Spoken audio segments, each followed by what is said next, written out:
Good evening, fellow curious souls of the unknown, and welcome to the Afterveil. It is possible that at one point in your life you've heard the term the graveyard shift.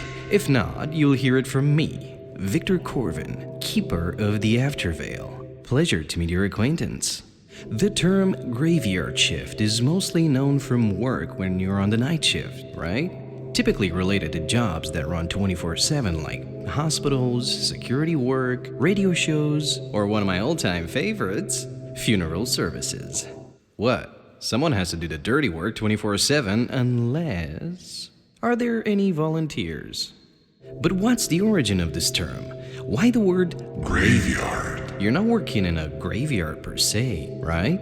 Well, the term itself has a much darker and more folklore-tinted origin, if you will. Here is where it gets creepy. It was, in fact, about working in a graveyard from midnight to dawn, a time when most of the world sleeps except those who have something to hide or something to fear. Let me take you back to the 18th century, when there was a widespread fear of being buried alive, and for good reason. Medical knowledge wasn't very precise, and in some cases, people in deep comas or suffering from illnesses like cholera were mistakenly declared, well, not alive. Sometimes just having one too many to drink or being under the influence of intense substances would make you pass out. In these situations, your pulse and breath would get very shallow to the point where they could get you presumed not that alive by mistake, ultimately getting you buried alive. Totally unpleasant and uncomfortable, if I do say so myself. There's nothing like waking up buried alive and screaming your lungs out, right?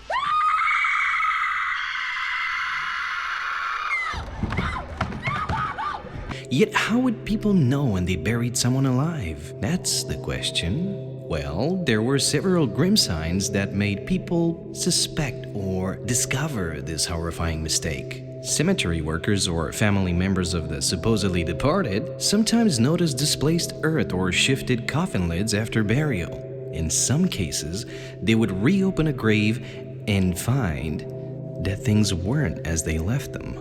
When a grave was to be opened for some reasons, like legal matters or grave robbing for example, people would notice the most infamous signs, like scratch marks on the inside of the coffin and broken or damaged fingernails on the resident.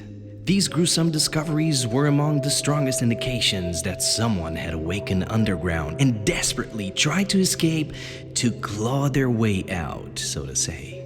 And in rare, chilling cases, people passing by or gravekeepers reported hearing muffled cries or knocking coming from underground, usually shortly after burial.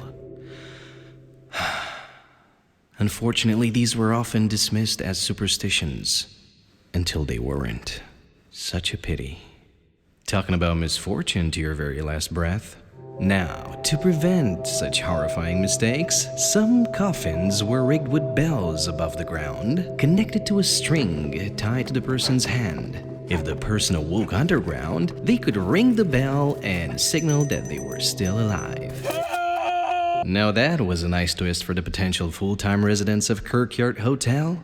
Given the situation, someone had to be present during the night to listen for those bells. That's where the graveyard shift workers come in. Their job? Patrolling the foggy cemetery, or the catacombs, if you will. Ears perked for that faint ding, ding, ding, echoing from underground. Hence the term graveyard shift, the overnight watch that might just involve rescuing someone from a premature burial. Even if no one rang any bell, the graveyard shifts were still considered haunted hours. It was the witching hour, after all, and them superstitions ran wild. Spirits, ghosts, and souls of the wrongly buried were said to wander those moonlit hours. If creepy facts, oddities, and all things macabre speak to you, the Afterveil is the place that you're looking for. My name is Viktor Corvin, and this is my very own pocket dimension, from where I bring you knowledge of the creepy, mysterious, and the macabre. Keep your lantern lit. And don't let the dead bite. Until next time.